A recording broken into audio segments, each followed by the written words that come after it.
안녕하세요. 저는 40대이고 결혼한 지는 5년 차랍니다. 세월 참 빠르다는 걸 한 살 한 살 나이 먹을 때마다 실감하고 있어요. 여러분도 그렇지 않으신가요?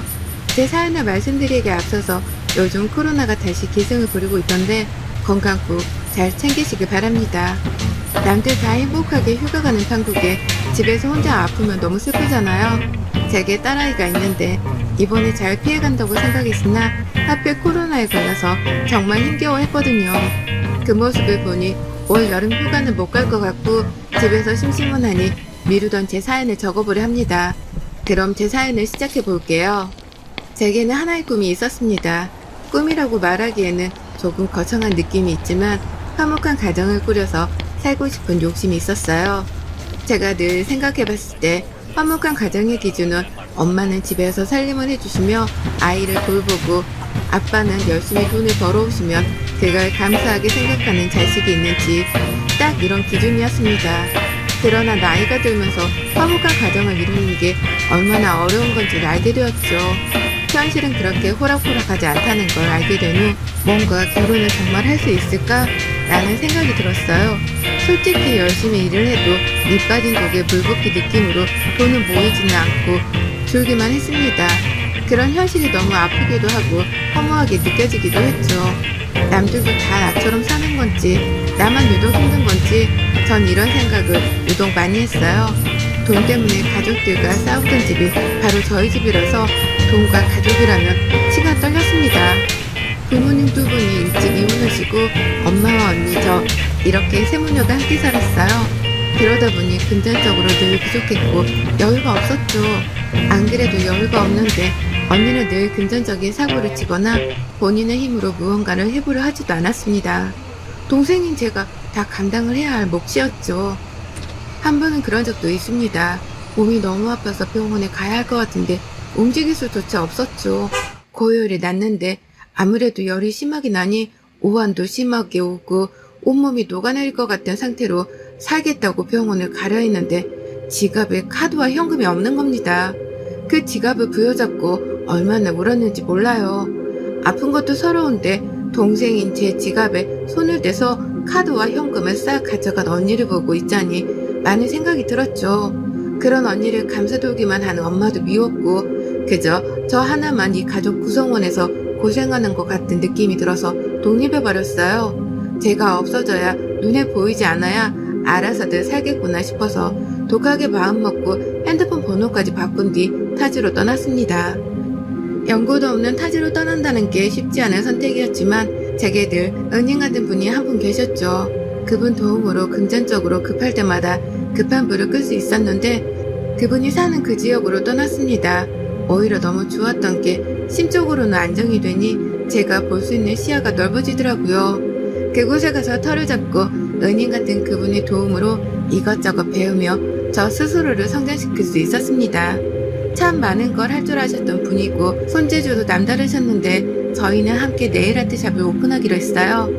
새로운 곳에서 새로운 사람과 새로운 직업으로 살아가는 이 삶이 너무 좋았습니다.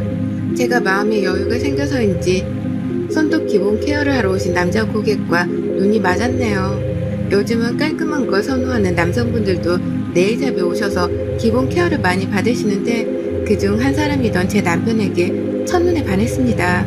손이 꽤 거친 듯 느껴졌지만 거친 손에서 그간 살아온 세월이 담겨져 있었고 그 사람의 말투와 목소리에는 다정함이 묻어났죠.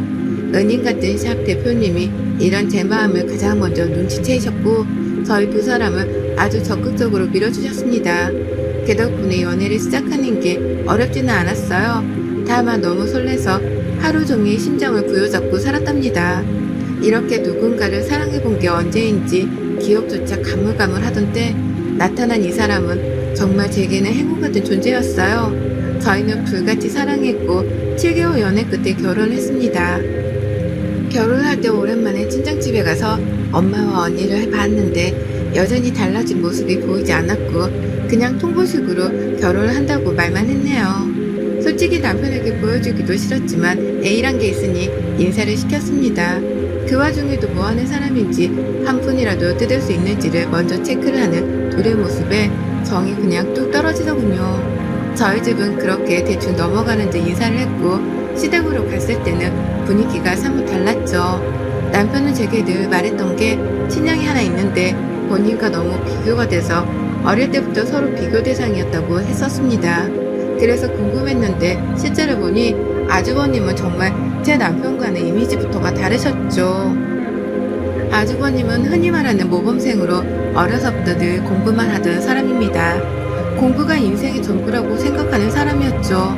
그렇다 보니 성공을 안 할래 안 할 수가 없었고 직업이 피부과 의사였어요. 심지어 본인 개인 병원을 오픈했으니 정말 성공한 삶을 살고 계셨죠. 사람이 똑똑하고 볼 일이라고 같은 형제인데 남편의 인생과는 정말 달랐습니다.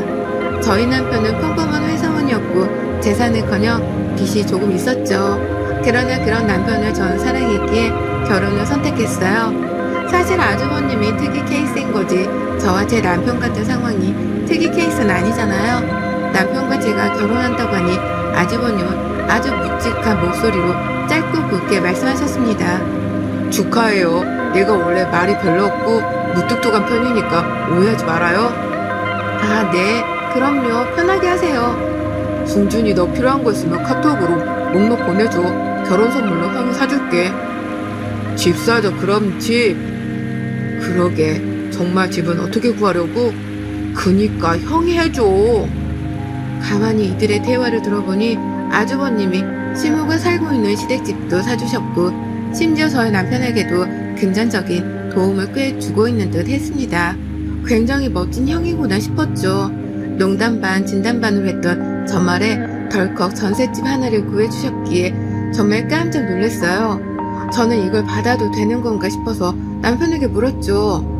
여보, 집을 이렇게 받아도 되는 거야? 아무리 형이라고 해도 그렇지. 괜찮아.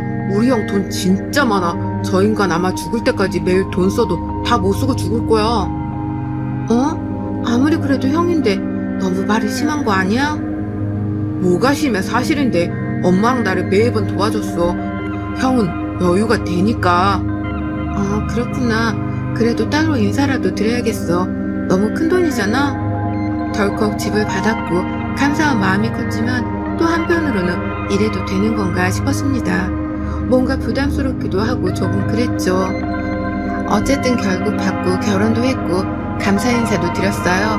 남편과 저는 한 2년 동안은 아이 없이 신혼으로 지낼 생각이었습니다. 신혼생활이 꽤 즐겁고 행복하더라고요. 그런 생활에 힘입어 저는 신혼을 즐겼죠. 그런데 행복도 잠시 남편의 행동이 점점 수상하게 느껴지기 시작했어요. 생전 안 하던 행동들을 하기 시작했고 제 눈에 보였습니다.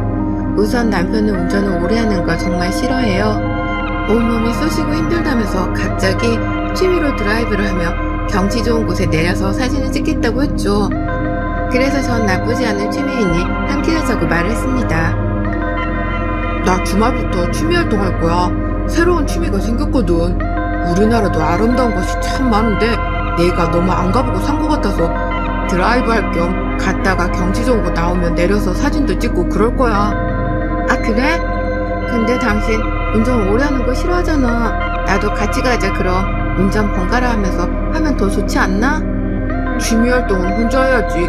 당신도 취미 활동을 찾아서 해봐. 나랑 같이 하려고 하지 말고. 운전하는 거 싫어해서 툭하면 운전대 넘기던 사람이 갑자기 드라이브를 한다니 이상하네? 나는 왜 같이 가면 안 돼? 그냥 머리도 식히고 혼자 생각할 것도 정리도 하고 그러려고 그러지.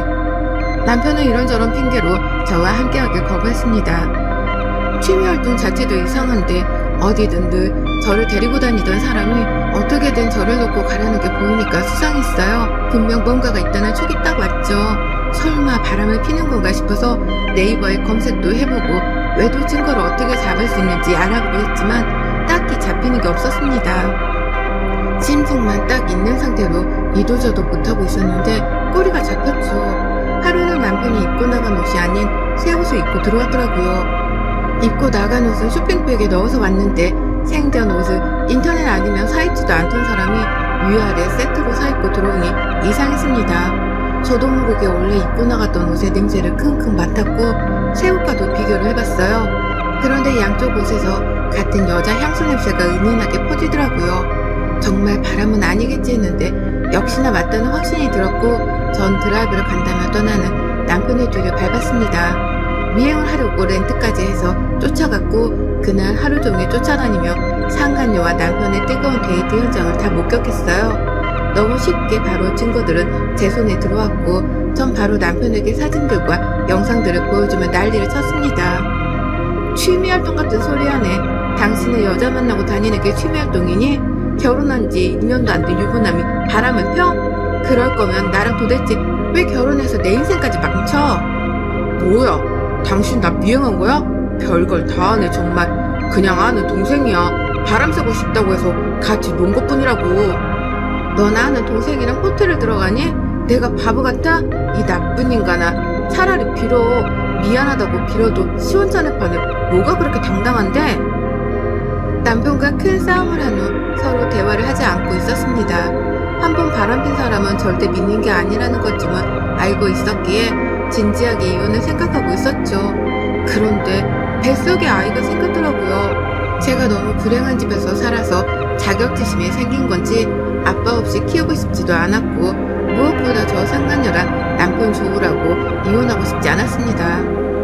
아이는 무슨 죄예요. 태어나자마자 아빠가 없다는 건 생각보다 큰 아픔들을 겪으며 살아야 하는데 그걸 아이에게 견뎌내며 살라고 하고 싶지 않았습니다. 제 속에 만신창이가 돼도 괜찮았죠. 그래서 전 결정을 해서 남편에게 말했어요. 나 임신했어. 이혼 안 할 거고 당신이랑 살긴 할 건데 아이의 엄마 아빠로 살자 우리. 적어도 아이한테 부끄러운 행동은 하지 말고 피해주지 말고 살자고. 알아들어? 사실이야? 세상에 이걸 왜 이제 말해. 여보 그때 그건 정말 실수였어. 나도 반성 많이 했다고. 아이도 생겼고 우리 다시 시작해보자. 내가 잘할게 진심이야. 그딴 말 안 믿을 거고 지키지도 못할 말 내뱉지도 마. 소름 끼치니까 분명 말했어. 아이한테 부끄러운 행동하지 말고 피해주지 말라고. 그렇게 쇼윈도 부부 마냥 저희는 살게 되었습니다. 물론 남편은 임신 사실을 알고 저를 떠받들어줬지만 전 마음이 예전 같지 않았어요. 혹여나 또 믿었다가 2번 배신당하면 제정신으로 살지 못할 것 같았거든요. 그래서 제가 덜 다치기 위해 방어를 했던 것 같습니다. 상황은 좋지 않았어도 뱃속에 아이가 있음에 하루하루가 행복했어요. 제가 아이의 엄마가 된다는 게 신기하고 믿기지 않았죠. 임신 초기에는 위험하다고 해서 그 상간녀 머리채 한번 잡지 못하고 냅뒀거든요. 그런데 임신 중기쯤 되었을 때 이것들이 아직도 만나고 있는 걸 알고 제가 현장을 덮쳐서 머리채를 뜯어버린 적이 있었습니다. 이때 시모로 대동해서 함께 갔는데 시모는 오히려 제게 그러더군요. 아유 그만해라 너도. 나는 우리 승준이가 왜 바람 폈는지 알 것도 같은데 넌 모르겠냐? 어? 여자는 자고로 저렇게 여리여리하고 청순해야지 남자들이 뻑하는 거야. 너처럼 드세고 잡아먹을 기세면 어떤 남자가 좋다고 하겠어? 안 그러냐? 어머님이 임신했는데 남편이 바람펴도 그렇게 말씀하실 수 있어요? 아니면 어머님 딸이 저 같은 상황이어도 그렇게 말씀하실 수 있으세요? 말이라고 다 말이 아닌 거예요. 같은 여자로서 애 가진 제가 불쌍하지도 않으세요? 이 몸으로 남편이랑 바람난 저것 머리채나 잡고 있는데 그게 싫으면 갈라서야지 어쩌겠냐? 네가 얼마나 매력이 없으면 우리 아들이 한눈에 팔겠어. 그러게 여자로서 아내로서 잘 좀 하지 그랬니? 사이가 이런데 얘는 대체 어떻게 생겼나 몰라. 시모 때문에 상간녀 앞에서 오히려 더 모욕을 당하고 수치스러웠습니다. 그렇지만 뱃속에 있는 아이를 지키기 위해서라도 전 강해져야 했어요. 절 비웃고 있는 상간녀에게 성큼 다가가 말했습니다. 야, 내 남편 건들지만 뭐. 나는 이딴 소리 안 해. 건들 거면 건들고 데리고 놀려면 놀아. 근데 네가 모르는 게 있는데 허우대만 멀쩡한 속빈 강정이야. 네가 뭘 뜯어먹으려고 해도 뜯어줄 게 없다고. 그러니까 재미 좀 봤으면 딴 놈 찾아가라. 여기서 헛발질 하지 말고. 그게 아니라 남편 뺏길까봐 무서운 거 아니고? 남편이 남편 같아야 뺏기면 눈물도 나지. 저놈이랑 네가 살아봐. 원하면 뭐 일주일 대화해줄까? 빌려갈래? 말만 해. 이렇게 몰래 만나다 걸리는 저급한 행동하지 말고 니들이 저급한 수준이면서 왜 나까지 저급하게 만들려고 하니? 기분 더럽게. 상간녀에게 제대로 말을 해주긴 했지만 집에 돌아와서 한참을 울었습니다. 그 후 출산하고 아이를 키우는 데에만 집중해서 살았어요. 그렇게 1년이 흐르고 2년이 흐르고 이 인간과 이렇게 산 지도 어느 5년차가 다 되어갈 때쯤 큰 사건이 터졌습니다. 아이가 태어난 후 딸아이가 너무 예뻐서 그런지 퇴근하면 바로 집에 와서 딸아이랑 놀아주고 주말에도 함께 여행을 가는 가정적인 사람으로 변하긴 했어요. 가슴에 큰 상처가 있었지만 아이에게 최선을 다하는 모습에 조금은 안도를 했던 것 같습니다. 상처를 묻고 그렇게 살아가고 있었고 드디어 남주기 아까웠던 아주버님이 결혼한다면 만나는 분을 소개해주기로 했죠. 꽤 기대가 되었습니다. 워낙 좋은 분이니 좋은 사람을 만날 거라는 확신이 있었고 제게 형님이 생기는 거니까 좋았어요. 남편에게 슬쩍 아는 게 없는지 물어봤는데 전혀 모르더라고요. 온 가족의 기대 속에 아주버님은 결혼할 분을 시댁으로 데리고 왔고 저는 그 여자를 보자마자 너무 놀라서 손에 들고 있던 접시를 떨궜습니다. 그 여자는 저를 지긋지긋하게 괴롭히던 남편의 상간녀였죠. 당연히 시모와 남편도 놀랬겠지 싶어서 그들을 봤는데 놀라지도 않고 태연하게 처음 보는 척 인사를 나누더라고요. 어서와요. 오느라 힘들었죠? 뭘 좋아할지 몰라서 이것저것 차리긴 했는데 어머 어머님 진수랑 성찬이가 놀러왔다. 깜짝 놀라겠어요. 진수 성찬이 따로 없네요. 유머도 대단하셔라. 앉아요 얼른. 지금 이렇게 뭐하는 거예요? 둘이 이러고 있는 거 보니 속이 뒤집히고 어이가 없어서 제가 딱 한마디 했더니 남편이 바로 저를 끌고 방으로 들어가더군요. 이거 놔. 왜 이래? 도대체 이게 뭐하는 짓이야 지금? 당신만 입 다물면 아무 문제 없다고. 그냥 결혼하게 냅둬. 나 어차피 저 여자랑 이제 아무 사이도 아니니까. 너 미쳤니? 너랑 바람 펴서 우리 집 파탄 나게 할 뻔한 그 여자를 형수로 모시고 난 형님으로 모시고 살자고? 너 돌았어? 우선은 그렇게 살자고. 같이 사는 것도 아닌데 뭐가 문제야? 오래 안 걸려. 뭐가 안 걸리는데? 단단히 미쳤구나 당신. 아주버님께 당장 말할 거야. 이거 놔. 끝까지 제 입을 막으며 우선 조용히 있으라고 했죠. 대체 무슨 수작인지 궁금해서 가만히 있어봤습니다. 상간녀는 끝까지 모른 척하며 밥 먹고 상견례 날짜까지 잡고 돌아갔어요. 아주버님과 상간녀가 나가자 시무와 남편은 본색을 드러냈죠. 그들의 대화를 들어보니 상간녀를 이용해서 아주버님의 재산을 뜯어서 공동 분배를 하려는 계획이었습니다. 본인의 친아들이고 친형인데 말이죠. 아주버님이 너무 착한 편이고 상간녀에게 푹 빠져있기에 뭐든 해줄 거라는 확신이 있던 거예요. 정말 나쁜 사람들이죠. 전 당연히 이 상황을 두고 볼 수 없었고 아주버님을 따로 만나서 폭로했습니다. 남편과 상간녀가 바람폈던 증거들을 보여드리며 아주버님 당장 그 여자랑 헤어지셔야 해요. 제가 이 여자 보고 진짜 깜짝 놀랐는데 더 놀라운 건 어머님이랑 그 사람이 이 여자랑 짜고 아주버님 재산을 빼돌리겠다고 작당을 했더라고요. 전 더 이상 이 사람이랑 못 살겠어서 이혼할 거니까 아주버님도 얼른 살길 찾으세요. 제 말에 아주버님은 너무 큰 충격을 받으셨어요. 그 착한 순둥이가 얼마나 분노했고 배신감이 컸으면 이 악물고 말씀을 하셨죠. 이혼을 왜 그냥 해줘요? 저것들 싹 다 가만 안 둘 거니까 그렇게 알아요. 그리고 예빈이 혼자 키우는 거 힘들 텐데 제가 도와줄게요. 네? 그러려고 말씀드린 거 아니에요. 신경 안 쓰셔도 괜찮아요. 아주버님이 너무 좋으신 분인데 저처럼 다칠까봐 말씀드린 거예요. 아니요.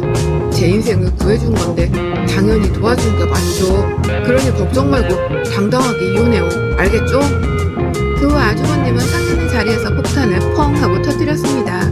상간녀 부모까지 모인 자리에서 제 남편과 바람폈던 영상을 틀었고 상간녀 부모에게 말했죠. 대체 딸 교육을 어떻게 시켰으면 남자를 돈으로만 보고 유부남이든 총각이든 가리지 않고 이딴 행동을 하는 거죠?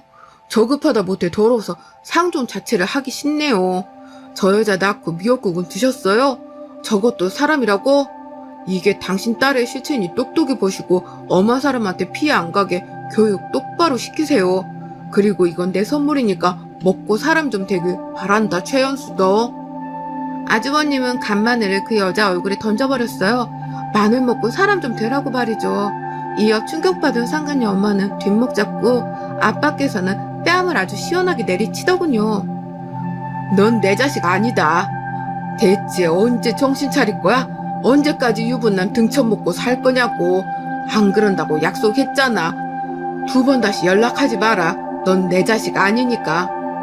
그렇게 상간녀는 부모에게 버림을 받았고 아빠는 무서운 건지 무릎 꿇고 싹싹 빌더군요. 그런 상간녀를 발로 확 차버리고 부모는 떠났습니다. 떠나는 길에 상간녀가 정신을 못 차리는 것 같길래 물병에 담긴 물 한 통을 부어줬어요. 아우 마늘 냄새. 그걸 먹어야 사람 되는 거지? 무슨 팩하는 것도 아니고 바르고만 있니?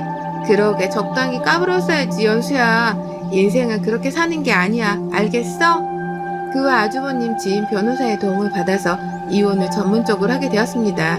또 아주버님은 그간 남편과 시모에게 지원하던 모든 것을 뺏었어요. 그중 하나가 시모가 살던 시댁집인데 이걸 빼버리고 저희가 살던 집도 아주버님이 해주셨는데 같이 빼버리니 이것들이 오갈 데가 없어진 거죠. 감사하게도 전 딸아이와 함께 살라고 집을 따로 구해주셨고 제 명의로 주셨습니다. 덕분에 아이와 새 출발하기가 수월했어요. 아주버님 너무 감사해요. 앞으로는 꼭 행복만 하셔야 해요. 저런 불려씨 같은 것들한테 당하지 마시고요. 제가 다 고맙고 미안해요. 예빈이 클 때까지라도 제가 꼭 책임지고 지원해 줄 테니 그런 부분은 걱정하지 말고 살아요. 내 인생 구제해준 보답이라고 생각하고. 정말 아주버님은 몇 년이 지난 여태껏 제 딸아이에 대한 지원을 아낌없이 해주고 계세요. 본인은 비혼으로 살 거라며 제 딸아이 성장하는데 많은 도움이 돼주고 싶다고 하시더군요. 결국 저랑 아주버님은 이렇게 해피엔딩으로 끝을 마무리했고 시모와 남편은 원룸 하나 구해서 둘이 살고 있는 딱 주제에 어울리는 엔딩으로 끝을 내게 되었습니다. 다행인 건지 눈치가 있는 건지 딸아이가 아빠를 찾지 않아서 저희 두 모녀는 서로를 의지하며 잘 살아가고 있어요. 여러분의 생각은 댓글로 남겨주세요. 오늘도 시청해주셔서 정말 감사합니다.